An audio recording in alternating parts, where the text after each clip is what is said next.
네, 오늘 첫 번째 이슈로 이렇게 트럼프 관세 이야기 시작해 보겠지만 네. 아무래도 시장에서는 이 관세에 대해서 조금은 단기적으로는 우려감이 좀 완화됐다. 네. 이렇게 받아들이고 있는 것 같죠. 아무래도 보고 싶은 것만 보는 게 아닌가 싶기도 하고요. 좀 어떻게 보면 긍정회로를 돌리고 네, 있다. 그렇죠. 왜냐하면 네. CPI에 이어서 PPI도 안 좋게 나왔단 말이에요, 사실은. 맞아요. 그런데 지난달보다는 둔화됐네? 괜찮네? 그리고 PCI 물가지수 연준에서 그것도 중요하다고 생각하는데 거기에 들어가는 부분들은 약간 떨어지는 것 같네? 그럼 좋은 거 아니야? 뭐 이렇게 말씀하신 대로 해석하기 나름인 것 해석하기 같아요. 나름이에요. 네. 네, 오늘 상당히 긍정적으로 해석한 게 아닌가 싶고요. 그래서 어떤 부분을 긍정적으로 해석을 했는지 같이 한번 정리를 해보겠습니다. 네. 우선은 사실 어제 이제 간밤에 발표가 된다라고 했던 게 이 상호관세에 대한 계획들 발표를 한다라고 했는데 네. 이 부분이 좀 미뤄졌죠. 좀 연기가 된다라고 이야기를 했고요. 4월 2일까지 데드라인을 좀 마감 기한을 두고 이 부분을 좀 더 살펴보겠다라고 이야기를 했습니다. 그리고 앞서 이제 어제 정리해 드린 것처럼 기존에 이제 다른 국가에서 부과하는 관세랑 좀 일치하고 또 비관세 장벽에 대응하기 위해서 상호관세 개선을 시작하도록 명령을 하고 또 각서에 서명을 한 건데요. 네. 이 부분에 대해서 이제 몇 달간의 조사를 좀 시작을 해서 대응책을 고려하겠다라고 이야기를 했습니다. 그래서 트럼프 대통령도 당연히 트루스 소셜에 좀 올렸죠, 관련 내용들. 네. 그래서 같이 한번 살펴보면요. 제가 일부만 좀 발췌를 해서 가져와 봤는데요. 우선은 공정성을 위해서 상호관세 부과하기로 결정을 했다라고 이야기를 했고요. 미국 국가에 이 부과가 되는 그런 관세들 그만큼 그들에게도 관세를 부과를 할 거고 그 이상 그 이하도 아니다라고 이야기를 했습니다. 근데 사실 따지고 보면은 그 이상이잖아요. 좋은 말 한 거죠. 네. 우리는 더 받을 거고 니들은 덜 줄 거야. 근데 나는 그냥 너네들이 이렇게 부과하는 만큼만 부과할게라는 식으로 이야기를 했는데 네. 사실 그 부분이 좀 정확하진 않다라고 보여지고요. 네. 아무래도 이제 비금전적인 관세 그러니까 이런 기존의 관세 외에도 다른 부분들도 고려하겠다라고 이야기를 했기 그쵸. 때문에 그런 부분들은 좀 살펴봐야 될 것 같습니다. 이런 관세라던가 무역 장벽에 대한 조항들 좀 마련을 하겠다라고 했고요. 특히나 이제 해당 국가에서 미국 사업체를 운영하지 못하게 이런 제약들을 두는 경우에는 비금전적 우위, 무역 장벽 비용들도 정확하게 산정을 하겠다라고 이야기를 했습니다. 이러면은 좀 대표적으로 느껴지는 게 이제 중국도 좀 노리고 있고 그런 모습들이 보여지잖아요. 네. 그리고 최근에 뭐 캐나다에 관세 부과한다 이런 이야기들 나오면서 캐나다에서도 굉장히 보이콧 형상들이 있었다라고 그렇죠. 하더라고요. 네. 그래서 그런 부분들이 좀 반영이 되지 않았나라는 생각이 듭니다. 그리고 굉장히 장문으로 썼어요. 그래서 제가 하나 더 가져와 봤는데요. 네. 뭐 이렇게 국무장관 또 상무부 장관 또 미국 무역 대표부 이런 곳에 이제 시스템 상호성을 좀 하도록 작업 수행 좀 지시를 했다라는 건데요. 그러니까 사실 행정명령에 서명을 한 건 아니고 이 각서에 서명을 했고 뭐 지시를 내렸다라고 하더라고요. 그래서 그만큼 강제성이 뭐 부여가 되는 느낌은 아닌데 어쨌든 좀 단기적으로 기간이 미뤄진 만큼 이 부분은 좀 체크를 계속해서 해나가야 될 것 같습니다. 확실히 협상용이고 보여주기식 그런 뭐라고 할까 정책이라고 봐야 되겠죠. 그렇죠. 저희가 계속 이야기했던 게 이거 협상 카드로 좀 들고 나오는 것 같다라고 네, 이야기를 네. 했잖아요. 확실히 열심히 사인하시잖아요. 네, 이렇게 맞습니다. 엄청 큰 사인도 쇼잉을 네. 굉장히 많이 보여주시죠. 네, 네. 네, 그래서 이렇게 좀 이야기들 계속 나올 것 같은데 사실 4월 1일 전에도 충분히 나올 수 있는 이야기라서 그렇죠. 네. 어떻게 바뀔지 모르니까요. 또 이제 계속 다른 국가 이제 수장들을 만나고 있잖아요. 네. 그러면서 그걸 협상 카드로 쥐고 가다 보니까 중간중간 또 이야기가 나올 것 같습니다. 네. 그런 부분들 챙겨드리도록 하겠고요. 두 번째 이슈도 살펴보겠습니다. 역시나 트럼프 이야기를 좀 가져와 봤는데요. 어제에 이어서 계속 이제 인터뷰를 사실 1시에 모여라 막 이렇게 했잖아요. 그러니까요. 기자들한테. 그래서 이 부분 관세 이야기 말고도 또 나왔던 이야기가 있습니다. 어허. 바로 러시아 이야기인데요. 네. 러시아가 이 G7에서 탈퇴가 된 거는 좀 실수다 이런 이야기를 했습니다.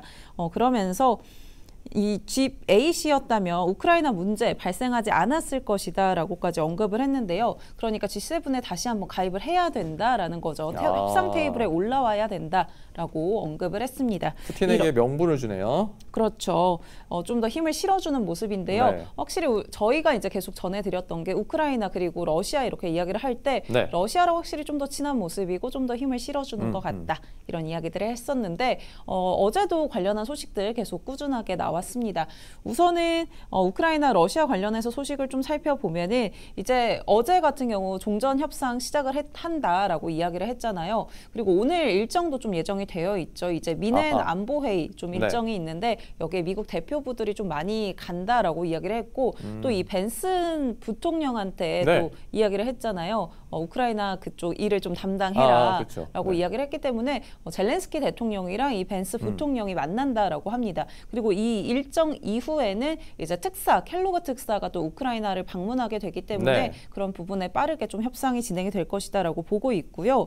또 이제 앞서 젤렌스키 대통령이 이야기를 했던 게 푸틴이랑 이야기만 하지 말고 우리도 협상 테이블에 껴줘라. 그리고 사자회담 하자라고 이야기를 했는데 트럼프 대통령이 젤렌스키 대통령 러시아와 협상하는데 끼워 넣겠다라고 이야기를 했습니다. 네.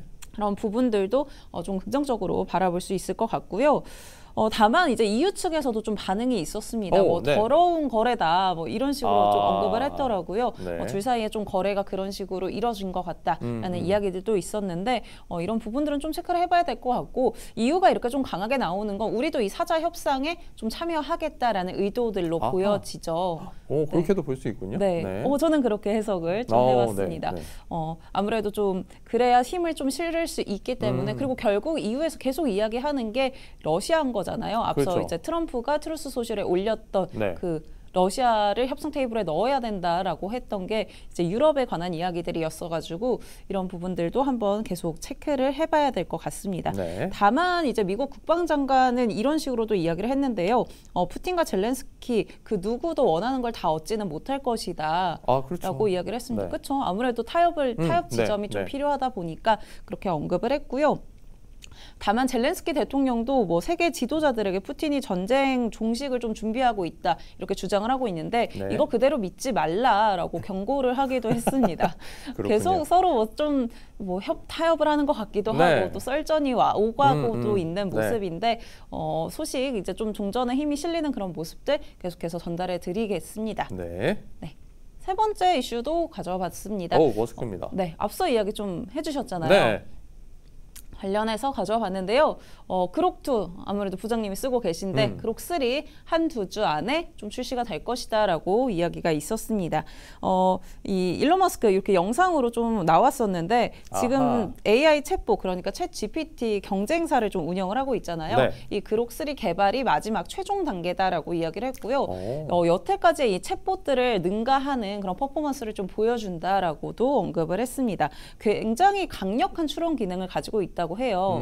그러니까 저희는 사실 이제 이미지 쪽으로 많이 사용을 지금 하고 있는데 이런 추론 기능들이 굉장히 뛰어나다라고 하고 그런 부분들이 좋은 신호다 이렇게 언급을 하기도 했습니다.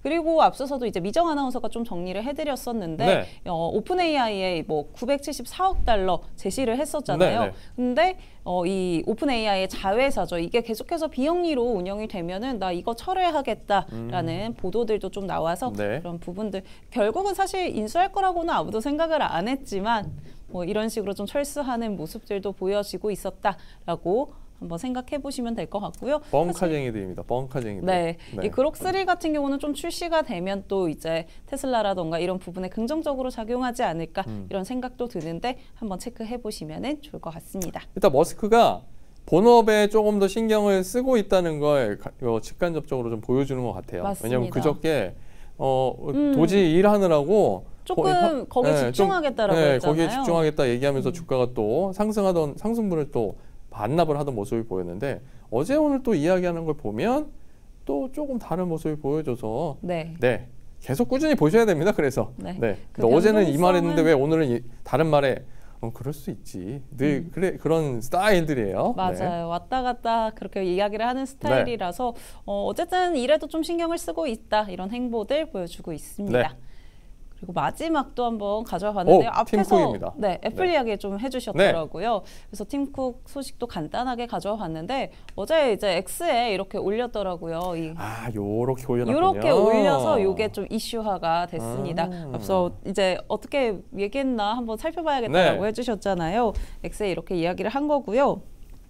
뭐 새로운 가족이 되는 멤버에 대해서 이 좀 티저를 공개를 했습니다. 요거는 영상이었는데 밑에 제가 좀 캡처를 그렇군요. 해왔고요. 네. 이게 이제 시장에서는 좀 새로운 아이폰 SE일 수도 있다라고 그러겠네요. 추측하더라고요. 네. 네, 아무래도 지금 이제 뭐 프로라인 이런 것들이 출시될 시기는 네. 아니기 때문에 SE일 것이다라고 추측을 좀 하고 있고 2월 19일 그러니까 수요일에 출시가 된다라고 하니까 출시가 아니죠. 공개를 하는 거죠. 네. 공개가 된다라고 하니까 이 부분도 소식이 나오면은 제가 빠르게 가져와 보도록 하겠습니다. SE에 과연 애플 인텔리전스를 지원할지 안 할지 그것도 또 기추가 주목이 됩니다.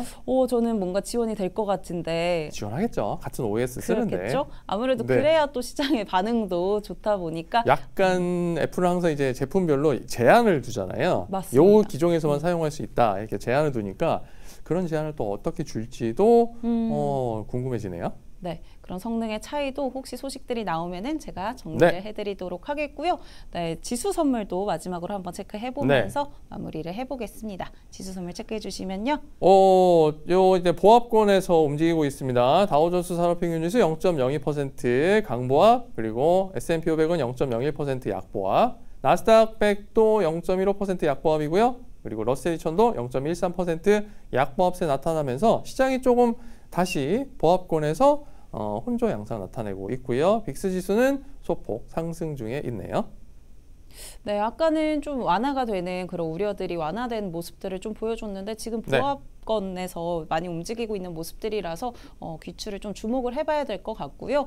이어지는 이제 국내 시장 어떤 네. 부분들 체크를 해봐야 될지 박명석의 K픽 통해서 확인해 보시죠. 이제부터 미국 주식 투자는 키움증권 채널 K 글로벌과 함께하세요.